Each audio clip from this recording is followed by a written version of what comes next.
가브리엘 찬양대의 귀한 찬양 참 감사드립니다. 아주 잘 알고 여러 번 불렀던 찬양이지만 이 권사님들의 목소리로 들으니까 참 은혜가 돼서 눈물이 나오는 거를 꼭 참았는데 참기가 쉽지 않습니다. 하나님의 평화가 사랑하는 여기 모인 우리 영남의 모든 가족분들에게 함께 하시기를 빕니다.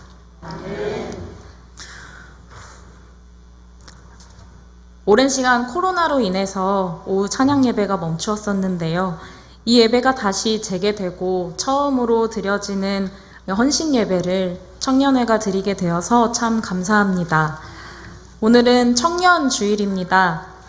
또 오늘이 5월 15일이니 스승의 날이기도 합니다. 청년 주일, 스승의 날에 헌신 예배를 드리게 되니 머릿속에 떠오르는 분들이 계십니다. 여기 계신 모든 분들이 저의 스승님이시기도 하지만 특별히 저의 어린 시절 교회 학교에서 저를 가르쳐 주셨던 선생님들이 많이 생각이 납니다. 저는 아침마다 차량 봉사로 저희 집까지 데리러 와주신 선생님들 덕분에 교회 학교에 참석을 할 수가 있었고, 성가대에서 노래하는 방법을 가르쳐 주신 선생님들 덕분에 찬양하는 것을 귀한 달란트로 받게 되었고, 교회 안에서 자라는 과정들을 기록으로 다 남겨주신 선생님들 덕분에 머릿속에서 잊혀질 수도 있었던 기억들도 다 추억을 할 수 있었습니다. 그리고 나의 사랑하는 책, 이 책에 있는 말씀들을 재미있게 알려주시고 항상 이웃들을 섬기라 알려주신 인생의 스승님들 덕분에 지금까지도 주님의 뜻을 따라 사는 것이 삶의 진리인 것을 마음에 품게 하시니 이보다 더한 감사가 있을 수 있을까 하는 생각이 듭니다. 스승의 제자들이 스승의 자녀들을 또 손주들을 가르칠 수 있는 스승이 되어가는 것을 교회 안에서 보면서 또 젊은 시절에 이 헌신이 열매가 되어서 또 씨를 만들고 또 싹을 틔우고 열매 맺혀가는 이 과정들을 보면서 교회 안에서 이루어지는 믿음의 대물림이 정말 귀하고 값진 하나님의 은혜라는 것을 많이 배웁니다. 이 헌신은 무엇 때문에 가능한 것일까요? 바로 사랑 때문입니다. 사랑하지 않으면 헌신할 수 없지요. 그러니 우리는 이 헌신을 다른 말로 사랑이라고 말해도 괜찮을 것입니다. 오늘 본문의 말씀은 우리가 너무나도 잘 알고 있는 하나님 사랑, 이웃 사랑에 대한 이야기입니다. 이렇게 뻔한 이야기를 1년에 한 번뿐인 청년 예배에 나누는 이유는 바로 이 말씀이야말로 아무리 강조해도 지나치지 않는 어제의 우리, 오늘의 우리, 내일의 우리에게 날마다 새롭게 새겨져야 할 말씀이기 때문입니다.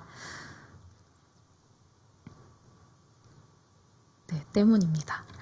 여러분 혹시 이런 말 들어보셨나요? 아무리 가까운 사람이라고 해도 땡땡과 땡땡 얘기는 하지 않는 것이 좋다. 땡땡에 들어갈 말 혹시 생각나시는 거 있으신가요? 네, 종교와 정치 얘기입니다. 아무리 가까운 사이여도 이 종교와 정치 얘기를 꺼내면 서로 의견이 다를 경우에 싸움이 생기고 또 마음이 상하기 쉽기 때문에 이 종교와 정치 얘기는 하지 않는 게 좋다는 의미에서 생겨난 말입니다. 그런데 이렇게 서로 입장이 달라서 갈등 관계에 있는 이들이 하나가 되는 아주 좋은 방법이 있습니다. 그게 무엇일까요? 네, 하나님 믿는 거. 네, 아멘인데요. 공공의 적이 생겼을 때입니다. 아무리 다른 의견을 가진 사람이어도 공공의 적이 생기면 한마음이 되어서 몰아낸다는 것입니다. 오늘 본문에는 두 집단이 등장합니다. 사두개인들과 바리새인들입니다. 사두개파와 바리새파는 모두 유대교 내에 있었던 종교적인 분파들이었습니다. 사두개파는 지도계층의 제사장들과 세력 있는 가문으로 이루어지는 소수의 친외세, 귀족, 권력층이었습니다. 이들은 성전을 중심으로 기득권을 수호하려는 보수적인 현실주의자들이었습니다. 바리새파는 이 사두개파와는 대조적으로 주로 율법을 연구하는 서기관들, 예루살렘 성전 제사에서 소외된 하급 제사장들, 중산층들이 주를 이루었습니다. 이들은 성전보다는 회당을 중심으로 회당이 그들의 종교 활동의 중심지로 여겼습니다. 두 그룹 모두 모세의 율법을 따랐고 두 그룹 모두 어느 정도 정치적인 권력을 가지고 있었는데요.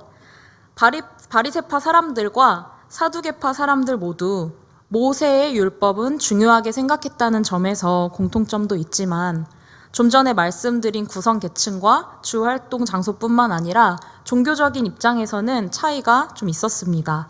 그렇기 때문에 서로의 존재가 편하지만은 않았을 것입니다. 그런데 이 모두를 불편하게 하는 이가 나타났습니다. 바로 예수님이시죠. 왜 불편해졌을까요? 예수님께서 바로 이들이 공통으로 중요하게 생각하는 율법의 문제를 건드리셨기 때문입니다. 마태복음 12장을 보면 하나님이 지키라고 명령하신 안식일, 이 안식일에 배고픈 예수님의 제자들이 밀 이삭을 잘라 먹은 일과 회당에서 예수님께서 한쪽 손 마른 사람을 만나셨을 때 이를 치유하는 일을 나중으로 미루지 않으시고 고쳐주신 일이 기록되어 있습니다. 이뿐만 아니라 예수님은 이 땅에서 살아가시는 동안 주류를 이루는 이들의 기준에서 이웃이라고 할 수 없는 소외된 이들, 죄인들, 이방인들을 만나시면서 천국은 가난한 자들의 것이다. 애통하는 자들이야말로 하나님의 위로를 얻을 것이다 라고 말씀하셨습니다. 이런 상황에서 예수님에게 딴지를 걸었던 사람들과의 논쟁에서는 항상 할 말을 잃게 만드신 예수님이셨으니 이 주류를 차지하고 있던 사두개인들, 바리새인들에게는 아주 못마땅했을 것입니다. 오늘 본문 34절의 말씀입니다. 예수께서 사두개인들로 대답할 수 없게 하셨다 함을 바리새인들이 듣고 모였는데, 이 구절을 비추어 보았을 때 이 본문 앞의 내용에 예수님이 사두개인들과 논쟁을 하셨다는 것을 알 수 있습니다. 그리고 논쟁에서 예수님께서 사두개인들의 말문을 막으셨다는 것을 짐작할 수 있습니다. 아마 바리새인들은 이 소식을 듣고는 예수라는 사람이 자신들에게 불편한 존재인 사두개인들의 말문을 막아버렸다고 하니 통쾌했을 것 같습니다. 그렇지만 예수님이 자기들의 편인지는 아직 모르는 일이었습니다. 35절에서 바리새파의 율법사 한 사람이 예수님을 시험하여 질문을 했습니다. 선생님, 율법 중에서 어느 계명이 큽니까? 시험하여 묻되 라고 말하는 것을 보아서 그는 이 질문에 대한 정답이 무엇인지 궁금해서 물어본 것이 아니라 예수라는 사람이 뭐라고 대답하는지 한번 들어보려고 질문을 한 것이라고 생각됩니다. 그들에게 이 질문이 중요한 이유는 이 문제에 대한 대답이 추종자가 점점 많아진다는 예수라는 인물이 어느 편인지를 증명해 줄 것이라고 생각했기 때문입니다. 이 질문에 대한 예수님의 대답을 제가 세번역 성경의 말씀으로 한번 읽어보겠습니다. 예수께서 그에게 말씀하셨다. 내 마음을 다하고 내 목숨을 다하고 내 뜻을 다하여 주 너의 하나님을 사랑하여라 하였으니 이것이 가장 중요하고 으뜸 가는 계명이다. 둘째 계명도 이것과 같은데 내 이웃을 내 몸과 같이 사랑하여라 한 것이다. 이 두 계명에 온 율법과 예언서의 본뜻이 달려 있다. 요약하면 첫 번째, 하나님을 사랑해라. 두 번째도 첫 번째와 같은 것이다. 내 이웃을 너 자신을 사랑하는 것 같이 사랑해라. 이것이 온 율법이 말하고자 하는 방향이다. 하나님 사랑과 이웃 사랑 중에 무엇이 더 중요하냐는 질문에 예수님께서 이 두 가지가 다르지 않다고 말씀하셨습니다. 하나님 사랑과 이웃 사랑, 이 두 계명은 유대인들의 신앙 고백문에서도 중요하게 다루는 내용이었습니다. 하나님 사랑에 대한 말씀, 이것은 신명기에 처음 기록이 되는데요. 신명기 6장 4절부터 9절 말씀을 제가 읽어보겠습니다. 이스라엘아 들으라, 우리 하나님 여호와는 오직 하나인 여호와시니 너는 마음을 다하고 성품을 다하고 힘을 다하여 내 하나님 여호와를 사랑하라. 오늘날 내가 내게 명하는 이 말씀을 너는 마음에 새기고 내 자녀에게 부지런히 가르치며 집에 앉았을 때에든지 길에 행할 때에든지 누웠을 때에든지 일어날 때에든지 이 말씀을 강론할 것이며 너는 또 그것을 내 손목에 매어 기호를 삼으며 내 미간에 붙여 표를 삼고 또 내 집 문설주와 바깥문에 기록할지니라. 아멘.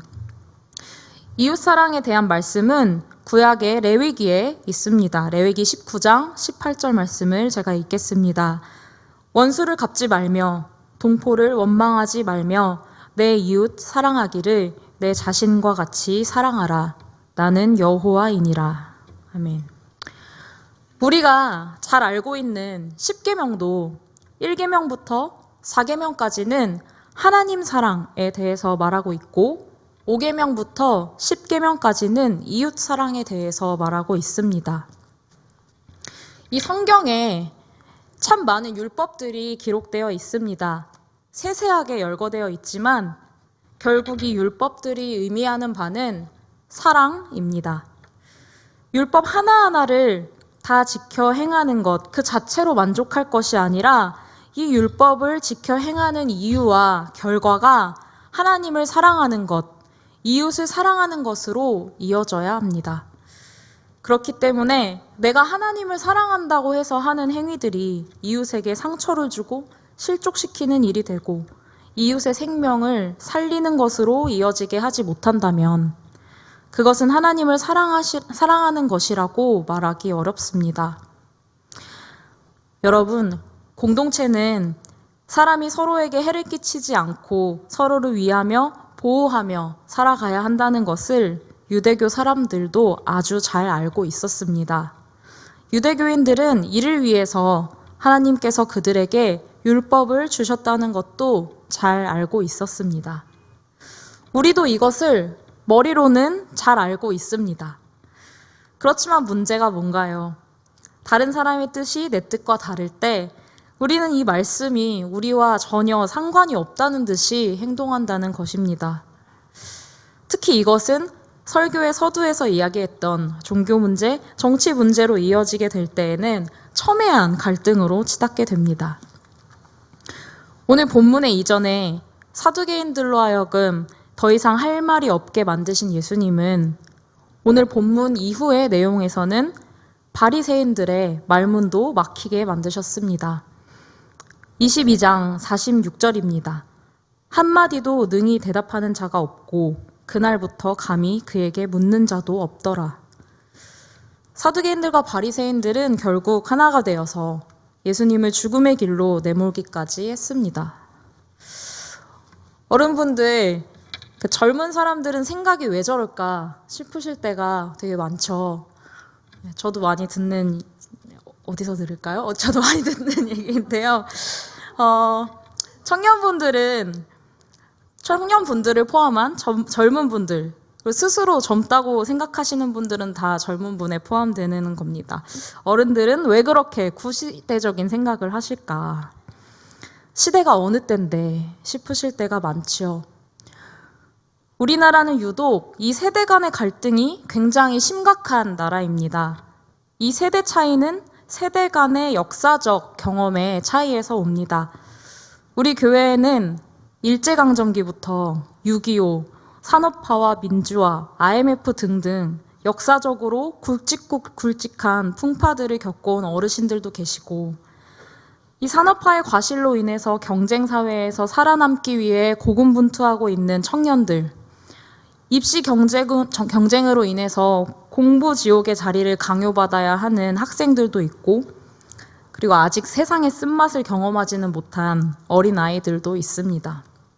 다양한 세대가 함께하는 곳이 이 교회입니다. 이 말은 교회가 어떤 곳이라는 뜻일까요? 바로 성도들이 요람부터 무덤까지를 함께하는 곳입니다. 교회 안에서 어떤 이는 태어나고 어떤 이는 열심히 성장하고 어떤 이는 하나님의 부르심을 받습니다. 이 다양한 세대의 사람들이 서로 화평을 이루기 위해서는 접점이 필요합니다. 우리의 접점은 무엇입니까? 바로 예수 그리스도입니다. 예수 그리스도의 가르침을 알고 그 가르침을 따라 사는 것이 우리 모두에게 주어진 사명이기 때문입니다. 그 예수님의 가르침은 곧 사랑입니다. 하나님을 사랑하고 이웃을 사랑하는 것입니다. 그렇다면 우리는 하나님 사랑을 어떻게 실천할 수 있을까요? 하나님에 대한 사랑은 하나님을 향한 경외와 헌신과 순종으로 이어져야 합니다. 하나님에 대한 사랑은 우리를 창조하신 창조주와 우리를 구원하신 구속주로서의 하나님의 정체성에 대해 올바로 인식하는 것입니다. 그래서 우리 삶의 질서 속에, 우리의 일상 속에 창조주 하나님의 실제하심, 구속주 하나님의 실체를 반영하는 것이 하나님을 사랑하는 것입니다. 하나님을 사랑하는 사람은 자신의 삶에 하나님께서 임재하실 수 있도록 삶의 자리를 내어드립니다. 물론 우리가 내어드리지 않는다고 해도 임마누엘 하나님께서는 우리의 삶 구석구석에 함께 하십니다. 그렇지만 하나님을 사랑하는 사람은 다른 사람이 봐도 저 사람의 삶에는 하나님이 진짜 계시는구나 라는 것이 느껴진다는 것을 여러분 이미 경험해서 알고 계실 것입니다. 그렇다면 이웃 사랑은 어떻게 실천되어야 할까요? 이웃에 대한 사랑은 이웃의 유익과 행복을 행동의 주된 동기와 목표로 삼고 행동하는 것을 의미합니다. 이런 사랑은 대가를 바라지 않으며 타인의 단점에 영향을 받지 않고 타인을 긍휼히 여기고 이웃의 대상에 경계를 두지 않고 타인의 가치를 개의치 않는 사랑입니다. 나에게 필요한 사람이면 잘해주고 필요 없는 사람이면 무시하는 것이 아닙니다. 내가 이것을 해주었다고 해서 뭐가 돌아오겠지. 내가 이렇게 베푸니까 하나님께서 나에게 복을 주시겠지라고 머릿속으로 계산하는 것도 아닙니다. 이웃을 사랑하는 사람은 타인을 섬기는 마음, 그 자체가 하나님께서 주시는 복이라는 것을 마음속에 진심으로 깨닫고 이를 실천하는 사람입니다. 오늘 설교의 제목은 하나님과 이웃에게 사랑스러워져 가는 교회입니다. 올해 영남 청년회의 표어가 영남 청년, 하나님과 이웃에게 사랑스러워져 가는 공동체이기 때문에 청년 헌신예배의 설교 제목을 이렇게 적었습니다. 2022년의 절반으로 향해 가고 있는 5월의 둘째 주, 청년 주일을 맞아 우리가 계획한 이 표어가 잘 지켜져 가고 있는지 돌아봅니다.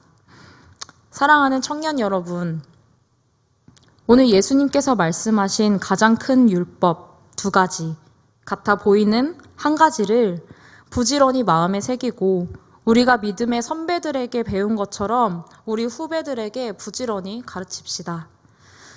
사랑하는 성도 여러분, 예수님께서는 사랑의 큰 중요성에 대한 가르침을 통해서 율법의 계명들을 폐기하신 것이 아니라 오히려 사랑을 율법의 핵심의 진정한 성취로 여기셨습니다.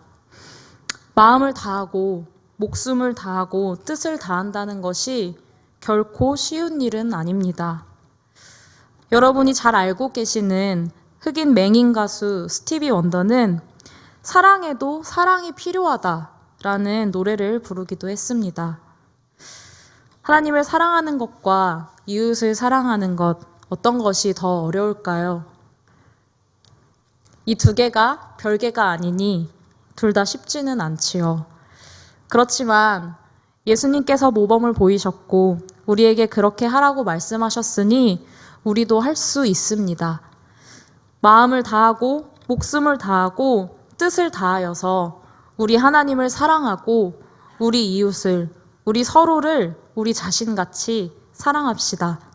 그렇게 할 때에 누가복음 2장 52절의 말씀, 예수님께서 키와 지혜가 자라가며 하나님과 사람들에게 더욱 사랑스러워져 가셨다라고 기록된 것처럼 우리 교회도 하나님과 이웃들에게 점점 더 사랑스러워져 가는 교회가 될 것입니다.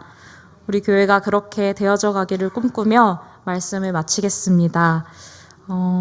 함께 읽으신 말씀 본문 내용과 또 나눈 말씀을 잠시 생각하시면서 1분 동안 기도하시겠습니다.